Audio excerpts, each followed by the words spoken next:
মাননীয় বিরোধী দলীয় নেতা বেগম রওশন এরশাদ 149 ময়মনসিংহ 4।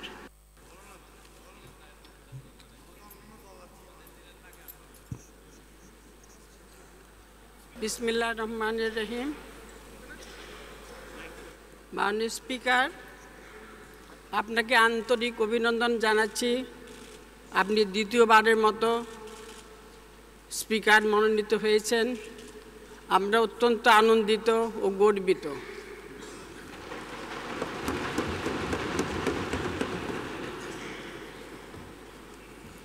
আপনার যে ব্রিলিয়েন্ট একাডেমিক ক্যারিয়ার আছে, সেই ক্যারিয়ারে আপনাকে সম্মানিত করেছে এবং এই জায়গায় নিয়ে এসছে। আপনি সত্যিকারভাবে আপনার যোগ্যতায় আপনি এখানে এসেছেন। আমরা অত্যন্ত আনন্দিত, আপনাকে পেয়ে অত্যন্ত গর্বিত। You have got a brilliant academic career and we are proud of it. And we are also honored that you have become our speaker in our parliament. We are really honored.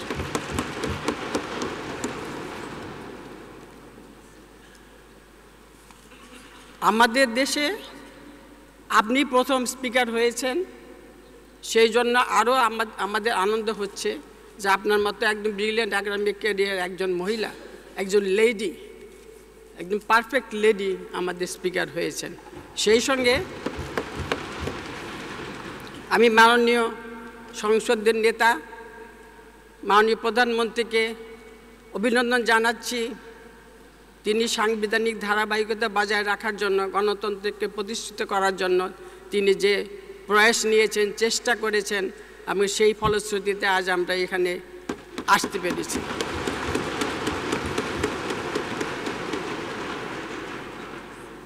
জাতির জনক বঙ্গবন্ধু যদি মুক্তিযুদ্ধের চেতনায় তিনি যদি স্বপ্ন না দেখতেন, যদি বাংলাদেশ না হতো, তাহলে হয়তো কোনো পার্লামেন্ট হতো না, আমরা মেম্বারও হতে পারতাম না।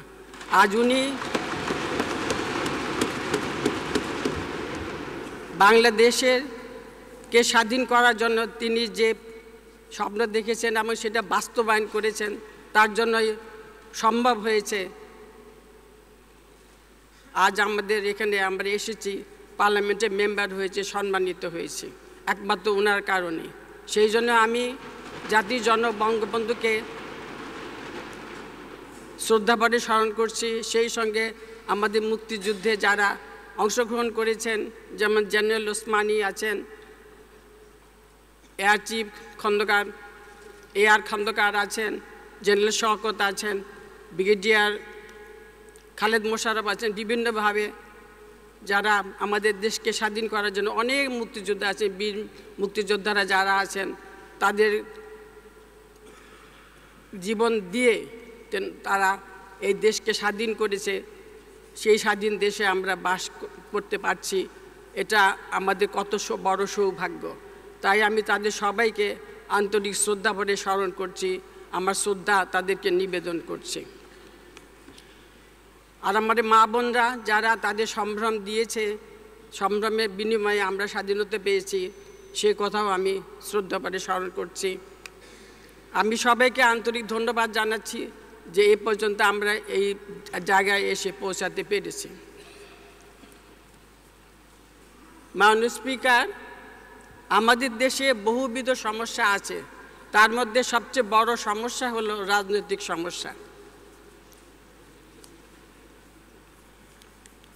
একটি গণতান্ত্রিক দেশে সুষ্ঠু রাজনৈতিক পরিবেশ বিরাজ করবে, এটা সবারই প্রত্যাশা।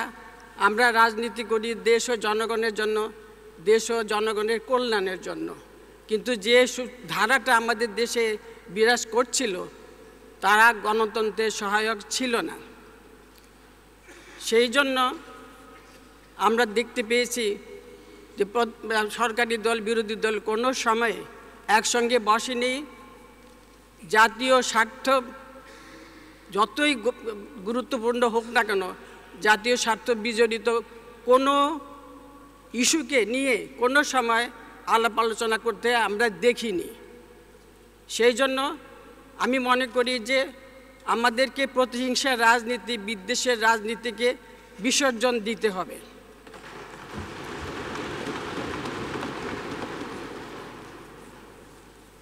জাতির জনক যে স্বপ্ন দেখেছিলেন মুক্তিযুদ্ধের চেতনায় ক্ষুধামুক্ত, দারিদ্র্যমুক্ত একটি দেশ গড়ার, আমরা যদি সেই স্বপ্ন বাস্তবায়ন করতে চাই তাহলে আমাদের সবাইকে একসাথে মিলিত হয়ে দেশের জন্য, জনগণের জন্য কাজ করতে হবে।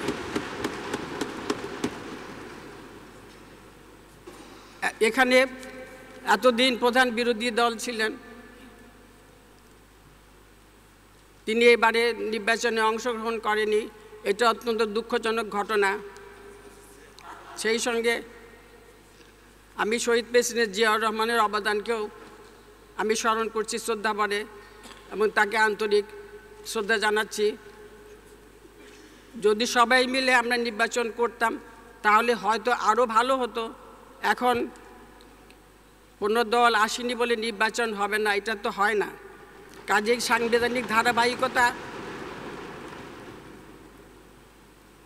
এগিয়ে নিয়ে যাওয়ার জন্য, গণতন্ত্রকে প্রতিষ্ঠিত করার জন্য এবং গণতন্ত্রকে প্রাতিষ্ঠানিক রূপ দেওয়ার জন্য যদি আমরা একসঙ্গে মিলেমিশে কাজ করি তাহলে অবশ্যই আমাদের পক্ষে সম্ভব হবে সেইটি গণতন্ত্রকে সত্যিকারভাবে প্রতিষ্ঠিত করা, প্রাতিষ্ঠানিক রূপ দেওয়া। অনেকে মনে করছে যে জাতীয় পার্টি বিরোধী দল কীভাবে পালন করবে তাদের ভূমিকা। অনেকেই কিন্তু এটা নিয়ে অনেক আলোচনা করছে, কথা বলছে তাদের দলে সরকারের 3 জন মন্ত্রী রয়েছে, তারপরে তারা বিরোধী দল হয় কি করে। কিন্তু এটা আমি জানি এটা একটা নতুন কনসেপ্ট। কারণ যেভাবে হয়েছিল কেয়ারটেকার গভর্নমেন্ট তো আগে ছিল না, তারপর যখন সবার সামনে আসলো তখন তো মনে করলে এটা এক নতুন কনসেপ্ট। তো সেইভাবে আমরা দেখাতে চাই যে আমাদের এখানে মন্ত্রী আছে ঠিকই, কিন্তু তারপরও আমরা বিরোধী দল এবং আমরা সেই বিরোধী দলের ভূমিকা আমরা সেইভাবে পালন করতে চাই। আমি অবশ্যই আশা করব আমরা সেই ভূমিকাটি পালন করার জন্য কতটুকু আমরা সফল হব জানি না, কিন্তু আমাদের আন্তরিকতার এখানে কোনো ঘাটতি থাকবে না। আমি আশা করব মাননীয় স্পিকার আমাদেরকে সেইভাবে আমাদেরকে সময় দেবেন, মূল্যায়ন করবেন, যাতে করে আমরা সেই বিরোধী দলের ভূমিকাটা ভালোভাবে সুন্দরভাবে পালন করতে পারি। জনগণের যে আশা প্রত্যাশা, সেই আশা প্রত্যাশা আমরা যেন পূরণ করতে পারি। জনগণ আমাদেরকে ভোট দিয়েছে, তাদের কথা বলার জন্য, তাদের সমস্যার সমাধানের জন্য আমরা এখানে আলাপ আলোচনা করব। সেই আলোচনার সাপেক্ষে আমাদের একটা সমাধান আমরা খুঁজে পাব। যদি আলাপ আলোচনা নাই করি তাহলে সমাধান খুঁজে পাবো কি করে? আমি আশা করব আমরা মিলে, সবাই মিলে, সরকারি দল বিরোধী দল মিলে আমরা আলাপ আলোচনা করে আমাদের যে অনেক সমস্যা আছে, কর্মসংস্থানের সুযোগ সৃষ্টি করা, ড্রাগের সমস্যা আছে, তারপরে অ্যাডমিনিস্ট্রেশন ডিসেন্ট্রালাইজ করার জন্য আলাপ আলোচনা করতে হবে। বিভিন্নভাবে আমাদের অনেক সমস্যা আছে, সেগুলো যদি আমরা সবাই মিলেমিশে আলোচনা করি অবশ্যই আমরা এর সমাধান আমরা খুঁজে পাব। আসুন আমরা সবাই মিলে আমরা দেশ গড়ার জন্য, দেশের মঙ্গলের জন্য, জনগণের মঙ্গলের জন্য, জনগণ যে আশা প্রত্যাশা নিয়ে আমাদেরকে ভোট দিয়েছে সেই আশা প্রত্যাশা পূরণের জন্য আমরা একসাথে একযোগে কাজ করে যাই। মাননীয় স্পিকার, আপনি সত্যিভাবে যে একাডেমিক ক্যারিয়ার আপনার আছে, আমার পরে আমি আবির্ভূত হয়েছি এবং আমি খুবই খুশি হয়েছি। And I am also feeling very proud that you have become our speaker in our parliament and I am really honoured. মাননীয় স্পিকার, আপনাকে অনেক ধন্যবাদ।